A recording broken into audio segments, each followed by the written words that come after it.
গত বছর মৌসুম শেষে বেড়েছিল আলুর দাম। এবার শুরুতেই বাজার চড়া। লাভের গুড় কে খাচ্ছে সে অনুসন্ধানে নেমে নতুন তথ্য। এবছর আলুর জেলা জয়পুরহাটে সিন্ডিকেট করে মজুত করছে নতুন ব্যবসায়ীরা। কৃষকের ঘর ফাঁকা হতেই বাড়ছে তাদের দাপট। মাহফুজার রহমানের ছবিতে জানাচ্ছেন অলিউল রনি। জয়পুরহাটের নতুন হাট। পাইকারি আলুর বাজার এখন কৃষক ব্যবসায়ীদের আনাগোনায় মুখরিত।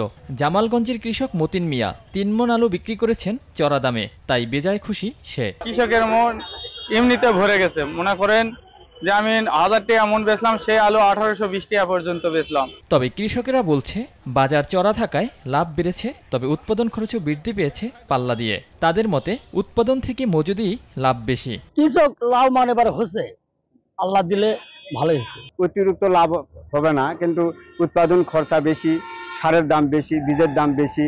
ব্যবসায়ীরা বলছে কৃষকদের আলু প্রায় শেষ, এবার শুরু হবে কৃত্রিম সংকট, দাম বেড়ে হবে দ্বিগুণ। মহাজনদের বড় বড় স্টকাররা যারা স্টক রাখছে স্টোরে আলু, এই আলুটা যখন আমরা নিতে যাবো তখন এই দামে আলু পাবো না, তখন আকাশ ছোঁয়া দাম হতে পারে। সরাসরি এখানে আইসি একটু 2 টাকা কমের জন্য আইসি, ওখানে তো 2 টাকা কম কিনতে পারি না। হিমাগার সংশ্লিষ্টরা বলছে গেল মৌসুমে দাম বেশি পাওয়ায় অনেকেই নতুন করে আলু মজুত করছেন। কাঁচা মালটা জমি থেকে কিনছে, তখন 60 কেজি আলুর দাম পড়ছে 1700 বা 1800 এরকম, এখন বিক্রি হচ্ছে 2350 বা 2400। খাবার আলুর অধিকাংশ আছে কৃষকের, এবছর কৃষক স্টোর মুখে বেশি। এদিকে কৃষি কর্মকর্তারা বলছেন সিন্ডিকেট করে দাম বাড়ানো হলে নেওয়া হবে কঠোর ব্যবস্থা। জেলা প্রশাসন, জেলা কৃষি সম্প্রসারণ অধিদপ্তরের পক্ষ থেকে আমরা মাঠ লেভেলে কাজ করেছি। আলুর দাম নিয়ন্ত্রণের জন্য আমরা সর্বাত্মকভাবে চেষ্টা করেছিলাম। জেলায় চলতি মৌসুমে 8,43,000 মেট্রিক টন আলু উৎপাদিত হয়েছে। 19টি হিমাগারে মজুদ আছে 1,78,623 মেট্রিক টন আলু। অলিউল রনি, নাগরিক।